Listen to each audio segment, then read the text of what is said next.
When you set up Google Analytics, most of the tracking you implement will apply from the point it's set up onwards. There's no way for Analytics to go back and apply it to historic data. So when you first set up your account, it's good to take a look through your site and ask yourself, what actions can visitors take on my site? And which of these have value to me? Most of these won't automatically be tracked by Google, but you can put some simple tracking in, either directly in the website code or via Google Tag Manager, and that will enable you to begin to collect the information. In this video, we're going to look at examples of those actions to give you a reference tool for making your own list. We're going to use the University of Leeds site because it has a really broad range of actions that people can take on the site. So I'm here on the homepage of the University of Leeds, and the first thing that catches your eye is this really big ad banner here. So obviously you want to track clicks on this call to action, and this is actually a carousel, so you want to do that for each of the ad spots on the banner. Wherever you've got a carousel banner like this, or you've got perhaps ad spots in blocks across a page, you might also want to look at the value of each of the positions. So for example, where student education here is in spot number 4, if I switched it with Leeds doctoral scholarships and put it into spot 3, would the number of clicks on it increase? And you can test that over a month or so that you can get some idea. So we're using the tracking not just to check how people are navigating the site and that the site's working, but also the performance of the different features on the site. Obviously, on any site, you'll want to check how people interact with your main product or service. So I'm going to go up here and to the Masters courses. And the reason I'm going into Masters rather than undergraduate, which is a bigger section, is because with the undergraduate there's probably some links that go to UCAS and things like that, whereas with the Masters it will all be within the University of Leeds site. So again, we've got this big banner, and then if I just scroll down, you'll see that we've also got these visual blocks on the page. And you can see that these link to pages which you can also access by these text links at the side. So we've got academic facilities, inspirational teaching, our research and so on, and we've got the same links just as a visual block. So as well as tracking clicks on these, I'd want to track separately clicks on links via the text and clicks on links via the visual block. Because whilst Google Analytics would be able to tell me how many people click from this page to academic facilities via the navigation summary, it can't tell me which of these two spots they clicked on, so I'd have to put the extra tracking in for that. And this might also be of use if you have any page where you've got a call to action that's repeated throughout the page. So say for example a blog where you repeat it at different points within the piece, you can see at what point people are actually biting and clicking through to that call to action.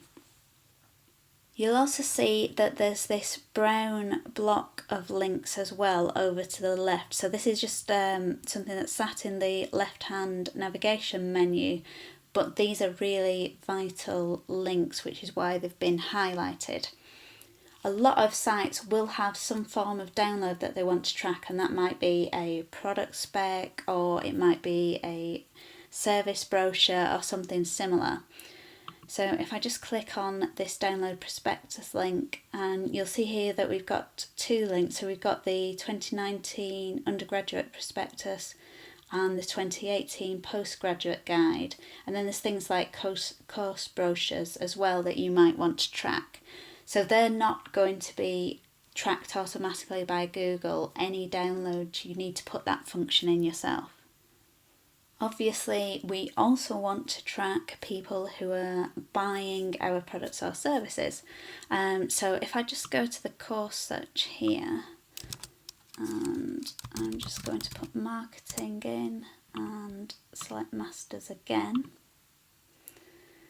And you can see that I'm taken to this page with a list of courses, and I'm just going to select this top one, and For the university, anybody who clicks on apply would be key because they're expressing an intent to purchase the university's services.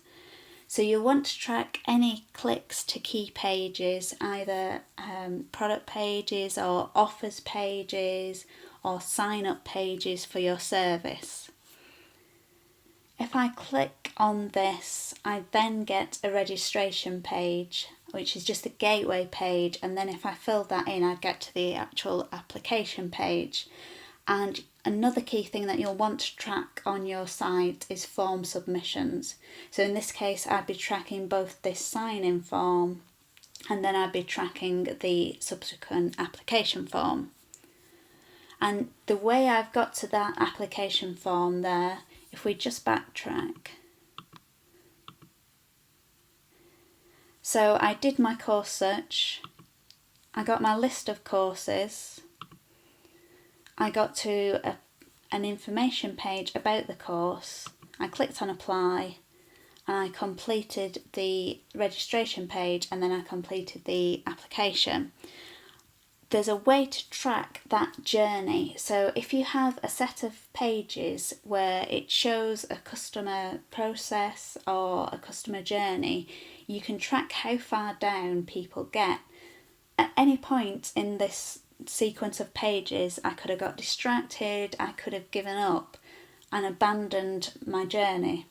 And that might have been right before I pressed submit. I might have got as far down as filling in the application form, or it might have been quite early on. I might have searched for marketing courses and decided that none of these were for me. And you can just look at that funnel and see at which point you're losing people, which will give you some really great insight. And again, if you're a general service, this might be a sign-up process that you're tracking, or if you're a retailer, it might be your checkout process from people first browsing categories through to actually confirming their order. So far, the actions we've looked at are a pretty strong indication of conversions. We might also want to look at actions that show engagement with the site or the brand. So I'm just going to go back to our course information page. So this is giving me an overview and some key facts, some bits about the course content. And then when I get down to here, there are some options to share this page on my social media channels. So if I click on one of these, it will go to my own Twitter account and I can share the link to this page on my own feed. So anyone who does that is obviously very engaged with your brand and you really want to track that. And that's separate to, if I scroll down, these social links in the footer, and these actually go to the university's own social channels. So I'd also want to track those, but it's a completely separate function. Another way people might show engagement with your brand is by interacting with your content. And not just viewing content, such as, for example, here we've got some news pages and these are in a list format. But you might want to track people clicking on more buttons, such as this arrow here. So they're not just viewing the content, they're going deeper into the journey and showing more engagement. And this might be a photo gallery, it might be a product listing, anything where you're showing people some content and there's an option for them to go further into that journey. Of course, some of the ways that people engage with your brand might actually take place offline. And if we just go to contacts, you'll see that here there's a link to a phone number and to an email here. So we'd want to be tracking these as well. But one thing that you need to bear in mind when you're tracking actions like this where they'll actually take place offline is that what you'll be tracking is clicks on this link. Now if I was on a mobile here, when I click that it would bring up the number on my phone and I could then go through and make the call. But whether I do that isn't something that you can track from here. So bear in mind that for phone numbers and email addresses, you are just tracking clicks, you're not tracking the follow-up action, and just take with a pinch of salt any numbers that you get from that. And then the final example I'm going to show you is not so much about engagement or conversion as we looked at, but about how people use your site and customise it. So I'm going to go onto the Next site, and you can see Next is an international brand, and here in the top right we've got this flag, and if I click on that I can select which country I'm in and which currency I want to view the prices in, and I can also, if I choose, change my language. So if you have any functions like that on your site where people can customise the information that they see, then you'll want to track that and see what proportion of your customers are using that function.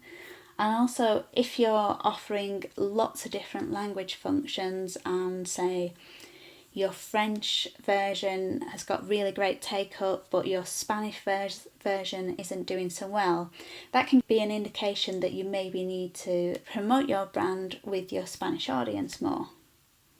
So far we've looked at all the different actions that can take place on a site, but you may also want to record not just what those actions are, but the page where they take place. For example, if I come back to the University of Leeds again, this navigation bar runs throughout the site. If I had a really key link on here, something like the open days, then I might want to track where people are clicking on that from, so which pages are really inspiring people to come and visit. This can be a really great way of comparing, for example, different content pages and seeing which is really working best for you, which is inspiring people to take that next step, to convert or to click on a call to action. And it could show not only which pages people are engaged with, but give you an idea of the type of content that is popular. Another thing you might want to consider is that Google generally tracks links between pages.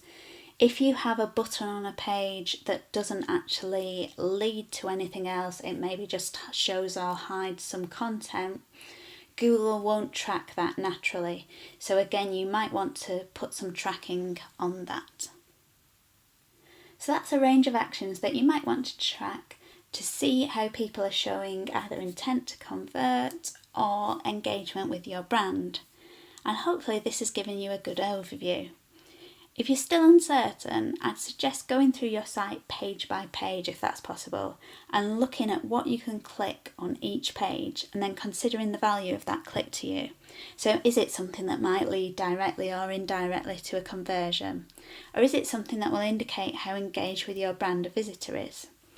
Ask yourself these questions for each click and make a note of the key actions and where they are throughout your site.